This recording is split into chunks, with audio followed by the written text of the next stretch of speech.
ಓಂ ಶಾಂತಿ. ವಾಣಿ date 2/10/2025 ಪ್ರಾತಃ ಮುರಳಿ. ಓಂ ಶಾಂತಿ. ಬಾಪ್ ದಾದಾ ಮಧುಬನ. ಮಧುರ ಮಕ್ಕಳೇ, ಎಲ್ಲದಕ್ಕಿಂತ ಮಧುರ ಶಬ್ದವು ಬಾಬಾ ಆಗಿದೆ. ನಿಮ್ಮ ಮುಖದಿಂದ ಸದಾ ಬಾಬಾ ಬಾಬಾ ಎಂದು ಬರುತ್ತಿರಲಿ. ಎಲ್ಲರಿಗೆ ಶಿವ ತಂದೆಯ ಪರಿಚಯವನ್ನು ಕೊಡುತ್ತಾ ಇರಿ.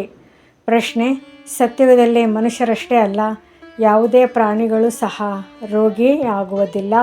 ಏಕೆ?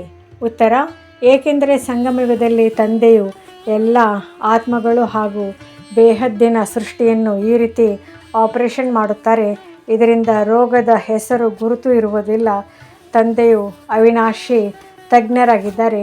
ಈಗ ಯಾವ ಇಡೀ ಸೃಷ್ಟಿಯು ರೋಗಿಯಾಗಿದೆಯೋ ಈ ಸೃಷ್ಟಿಯಲ್ಲಿ ನಂತರ ದುಃಖದ ಹೆಸರು ಗುರುತು ಇರುವುದಿಲ್ಲ. ಇಲ್ಲಿನ ದುಃಖಗಳಿಂದ ಪಾರಾಗಲು ಬಹಳ ಬಹಳ ಬಹದ್ದೂರರಾಗಬೇಕಾಗಿದೆ. ಗೀತೆ: ನಿಮ್ಮನ್ನು ಪಡೆದ ನಾನು ಇಡೀ ಜಗತ್ತನ್ನು ಪಡೆದೆನು. ಧಾರಣೆಗಾಗಿ ಮುಖ್ಯ ಸಾರ: ಸತ್ಯ ತಂದೆಯ ಜೊತೆ ಹಿಂತಿರುಗಿ ಹೋಗಬೇಕಾಗಿದೆ. ಆದ್ದರಿಂದ ಸದಾ ಸತ್ಯವಂತರಾಗಬೇಕಾಗಿದೆ ಎಂದು ಸುಳ್ಳು ಹೇಳಬಾರದಾಗಿದೆ. ನಾವು ಬ್ರಹ್ಮ ತಂದೆಯ ಮಕ್ಕಳು, ಪರಸ್ಪರ ಸಹೋದರ ಸಹೋದರಿಯರಾಗಿದ್ದೇವೆ. ಆದ್ದರಿಂದ ಯಾವುದೇ ಪತಿತ ಕರ್ಮ ಮಾಡಬಾರದು. ಸಹೋದರ ಸಹೋದರಿ ಮತ್ತು ಸಹೋದರ ಸಹೋದರರೆಂಬ ಸಂಬಂಧದ ವಿನಃ ಮತ್ಯಾವುದೇ ಸಂಬಂಧದ ಪರಿವೇ ಇರಬಾರದು.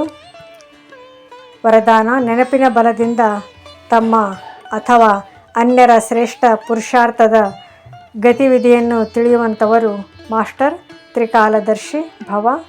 ಹೇಗೆ ವಿಜ್ಞಾನದವರು ಪೃಥ್ವಿಯಿಂದ ಅಂತರಿಕ್ಷದಲ್ಲಿ ಹೋಗುವಂಥವರ ಪ್ರತಿಯೊಂದು ಗತಿವಿಧಿಯನ್ನು ತಿಳಿದುಕೊಳ್ಳಲು ಸಾಧ್ಯ, ಅದೇ ರೀತಿ ತಾವು ತ್ರಿಕಾಲದರ್ಶಿ ಮಕ್ಕಳು ಸೈಲೆನ್ಸ್ ಅರ್ಥಾತ್ ನೆನಪಿನ ಬಲದಿಂದ ತಮ್ಮ ಅಥವಾ ಅನ್ಯರ ಶ್ರೇಷ್ಠ ಪುರುಷಾರ್ಥ ಅಥವಾ ಗತಿ ಸ್ಥಿತಿ ವಿಧಿಯನ್ನು ಸ್ಪಷ್ಟವಾಗಿ ತಿಳಿದುಕೊಳ್ಳಬಲ್ಲಿರಿ.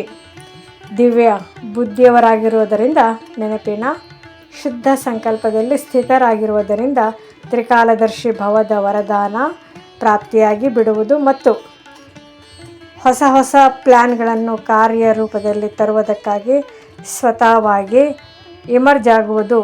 ಸ್ಲೋಗನ್: ಸರ್ವರ ಸಹಯೋಗಿಯಾಗಿ, ಆಗ ಸ್ನೇಹ ಸ್ವತಃ ಪ್ರಾಪ್ತಿಯಾಗುತ್ತಾ ಹೋಗುವುದು.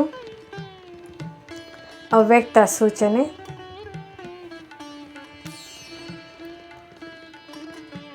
ಸ್ವಯಂನ ಮತ್ತು ಸರ್ವರ ಪ್ರತಿ ಮನಸ್ಸ ಮೂಲಕ ಯೋಗದ ಶಕ್ತಿಗಳ ಪ್ರಯೋಗ ಮಾಡಿ.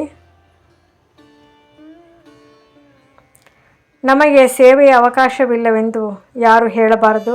ಯಾವುದೇ ವಾಚಾ ಸೇವೆ ಮಾಡಲಾಗುವುದಿಲ್ಲವೆಂದರೆ ಮನಸ ವಾಯುಮಂಡಲದಿಂದ ಸುಖದ ವೃತ್ತಿ ಸುಖಮಯ ಸ್ಥಿತಿಯೊಂದಿಗೆ ಸೇವೆ ಮಾಡಿ. ಆರೋಗ್ಯ ಸರಿಯಿಲ್ಲವೆಂದರೆ ಮನೆಯಲ್ಲಿ ಕುಳಿತಲ್ಲಿಯೇ ಸಹಯೋಗಿಯಾಗಿರಿ. ಕೇವಲ ಮನಸಾದಲ್ಲಿ ಶುದ್ಧ ಸಂಕಲ್ಪಗಳ ಸ್ಟಾಕ್ ಜಮಾ ಮಾಡಿ ಶುಭ ಭಾವನೆಗಳಿಂದ ಸಂಪನ್ನರಾಗಿ. ಓಂ ಶಾಂತಿ.